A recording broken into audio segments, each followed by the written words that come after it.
Hello and welcome to this Liverpool news roundup here on Anfield Agenda. I am going to take you through all of the latest Liverpool news, including links with Alexis McAllister to Real Madrid, a little bit on Marc Guehi, some quotes from Szoboszlai on the game this evening, some stats around the United game, and a little bit more just basically waffling about how bad Liverpool have been and what we could possibly do to make it better. So please do hit the subscribe button, hit the like button, and let's jump straight into it. We will, of course, be live this evening from 6:45 for Frankfurt versus Liverpool. Craig will be taking us through all of the action on the watch along from 6:45, and then we'll have our post-match reaction, our player ratings, and all that. So do keep an eye out for that one.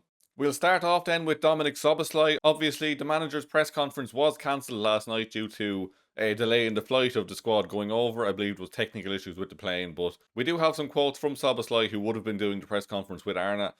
He was asked if Liverpool will turn around their bad form, and he said, "Of course this will turn. If you work hard, you keep going, the luck will go on your side. As you said, Cody hitting the post 3 times, we create chances.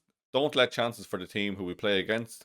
That's the case. Sometimes it happens, and now we have to just keep going." It is important to remember that it isn't all doom and gloom. Like, Liverpool have been creating a lot of chances. As you were watching that United game, it felt like we were just terrible, making no chances and all that, but when you see back some of the highlights, like I seen a compilation of the amount of chances we had, and it was a crazy amount of chances. Like, even I have another stat here, basically, that Liverpool had 0.03 XG lower in that game than the 7-0 win.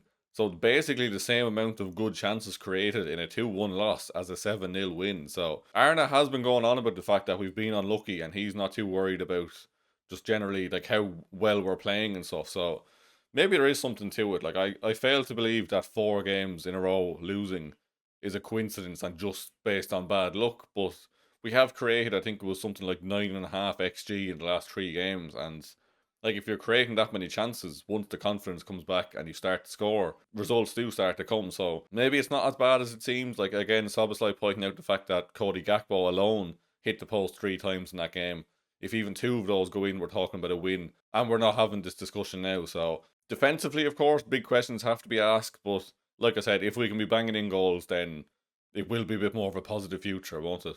Continuing on then, Szoboszlai was speaking about the United game. He said, "I think it never happened in my career, but also in a lot of guys' careers, that we lost 4 times in a row.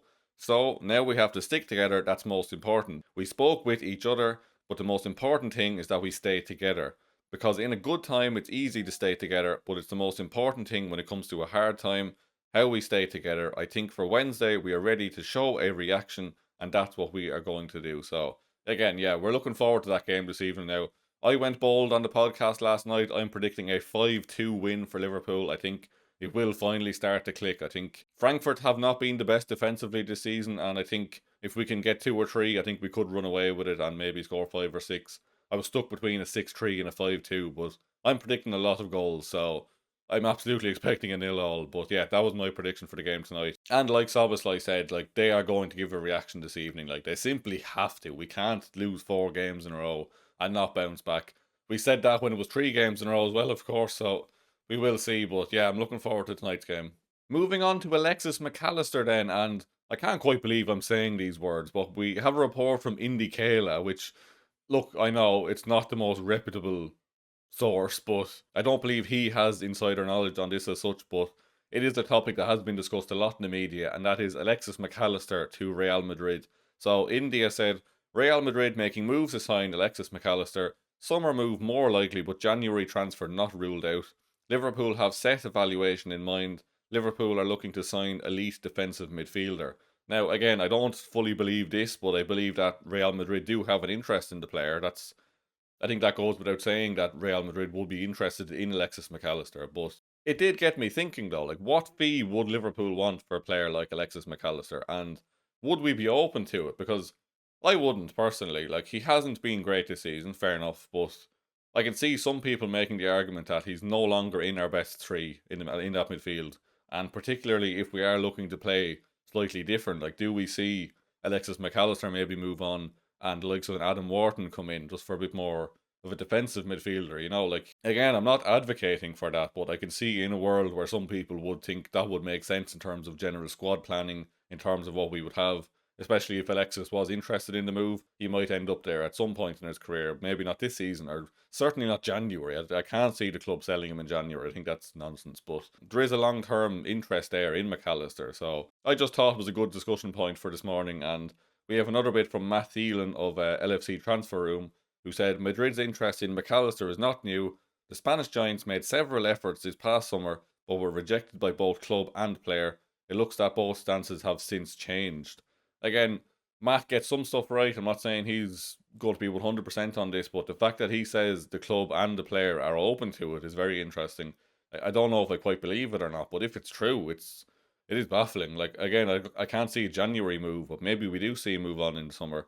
I think for a player of the caliber of Alexis McAllister, like, you have to be looking at least what, 80, 90, 100 million pounds even. Like, if the likes of Declan Rice, Moises Caicedo, etc. are over 100 million, I think you have to put McAllister up into that bracket as well. And I just don't see Madrid paying that, in all honesty. Like, Madrid recently, like, they do spend big money, but they tend to spend huge money on very young talents or get players for free, like they did with Trent. Like, I can't see them paying 80, 90, 100 million pounds on Alexis McAllister, who turns 27 in December. It just doesn't really seem like something they would do. I could be wrong on that, of course. I don't follow Madrid's transfer plans that closely, but it does seem to be a little bit of a younger category to spend a huge money on while trying to get the likes of Marc Guehi for free, let's say, Ibrahima Kanate, Trent Alexander-Arnold, these types. So maybe it is a case of the wait for McAllister to another year or two, gets closer to the end of his contract, maybe to get him a bit cheaper. Maybe they do wait until the end of his contract and get him then. I don't really know what to make of it, in all honesty. Like I said, I don't think he's going to move in January, and I don't fully believe either of these reports, to be honest, but it's a good talking point, and so please do let me know what you think in the comments below on that one. Speaking of Real Madrid and free transfers then, we do have a little bit on Marc Guehi. Well, it's not really free transfer in this regard, but there is some talk of Real Madrid looking at Marc Guehi in January. We have a report here from Real Madrid Confidential. Definitely not going to be a biased report or anything from a source as credible as that now, but Real Madrid are ready to make a formal bid to sign Crystal Palace captain Marc Guehi when the January transfer window opens, with an offer of around €30 million set to be submitted. See, my initial reaction to this would be that Madrid wouldn't pay that type of money for a player with 6 months left on their contract. But then again, they gave us £10 million for Trent with what, like 3 weeks left on his contract? So maybe Madrid, like, if they do sense that Bayern Munich are sniffing around, maybe Barcelona have a chance. If they think that Liverpool might get there for next summer for free, like, maybe Madrid do come in January and just pay the money. I know Crystal Palace would obviously like to cash in. Whether Marc Guehi would want to move is another thing. Like, he wants that consistency. He wants to play every game, so he's in the manager's thinking for the World Cup for England. He wants to get his payout then. When he moves club for free, he will get a big signing on bonus. So I just don't know if it's something that Marc Guehi will be interested in all honesty. But it is an interesting one again. I think if someone else moves from in January, I think we simply have to. My prediction at the minute would be that we get him for free next summer, but if someone comes in January, I wouldn't be surprised if we done like a Luis Diaz on it and kind of gazumped someone else. Like, we were wanting to wait till the summer to sign Luis Diaz. Spurs made their move and we basically matched that offer, brought him in 6 months earlier than expected. And I could see a similar situation with this if someone like a Real Madrid or a Bayern Munich starts sniffing around him in January. That's all from me anyway. Like I said, Craig will be live from 6:45 this evening for Frankfurt versus Liverpool in a must-win game at this point. Like, we just need to get the win tonight. We need to get back to winning ways, get the confidence back, and then we can really push on and just stay in this title fight, because 1 or 2 more losses and it's going to be an absolute mountain to climb in regards to the title and even possibly the top 4. And then you don't want to be struggling in the Champions League as well on top of that. So a win tonight will be greatly appreciated. I'm kind of fed up of seeing us lose at this point. So please, 3 points tonight, no stress, will be very, very much appreciated. Hit the subscribe button on your way out, hit the like button, and I will see you very soon. Thank you very much for watching.